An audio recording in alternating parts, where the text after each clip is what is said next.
తిరుపతికి దగ్గరలో ఉన్న పుత్తూరు మున్సిపల్ కార్పొరేషన్ దగ్గరైతే ఉన్నామండి. మన పుత్తూరుకి దగ్గరలో ఉన్న శ్రీ వెంకట పెరుమాళ్ ఇంజనీరింగ్ కాలేజ్కి అడ్జసెంట్గా ఉన్న ఒక లేఅవుట్లో అయితే ప్రెజెంట్ ఉన్నాము. ఈ లేఅవుట్ అనేది మనకి వెంకట పెరుమాళ్ కాలేజ్కి ఎగ్జాక్ట్లీ 50 మీటర్స్ డిస్టెన్స్లో ఈ లేఅవుట్ అనేది రావడం జరుగుతుందండి. ఇప్పుడు మీరు చూస్తున్న ఈ లేఅవుట్లో అయితే మనకి ప్లాట్స్ అనేవి సేల్కి వచ్చున్నాయండి. ఈ ప్లాట్స్ అనేవి మనకి east, west, north and south facings అయితే రావడం జరుగుతుందండి. బుకింగ్స్ అయితే చాలా ఫాస్ట్గా అయితే జరుగుతున్నాయండి.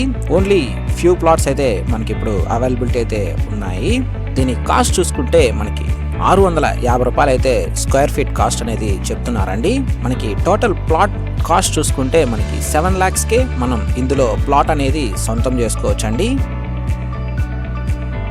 మన ఈ లేఅవుట్కి సరౌండింగ్స్లో ఉన్న డెవలప్మెంట్స్ ఒకసారి చూసుకుంటే ఇంజనీరింగ్ కాలేజ్కి అడ్జసెంట్గా అయితే రావడం జరుగుతుంది. అండ్ మనకి జలవిహార్ అయితే ఇక్కడ నుండి ఎగ్జాక్ట్లీ ఒక 200 మీటర్స్ డిస్టెన్స్లో అయితే రావడం జరుగుతుందండి. మన చిత్తూరు పుత్తూరు నేషనల్ హైవేకి ఎగ్జాక్ట్లీ 50 మీటర్స్ డిస్టెన్స్లో మనం వెళ్ళిపోవచ్చండి. వాకబుల్ డిస్టెన్స్లో మనం మెయిన్ రోడ్కి అయితే వెళ్ళిపోవచ్చండి. ఈ ప్లాట్స్లో అయితే మనం రెడీగా హౌస్ కన్స్ట్రక్షన్ అనేది చేసుకోవచ్చండి. ఎందుకంటే మనకి అడ్జసెంట్గా విలేజ్ కూడా ఉందండి. ఆల్రెడీ ఆల్మోస్ట్ ఒక 70 to 100 ఫ్యామిలీస్ అయితే ఇక్కడ ఉంటున్నాయి. అండ్ మనకి అడ్జసెంట్గా ఉన్న ఇంకో లేఅవుట్లో కూడా ఆల్రెడీ కన్స్ట్రక్షన్స్ అన్నీ కూడా చేస్తున్నారండి, మనం చూడొచ్చు.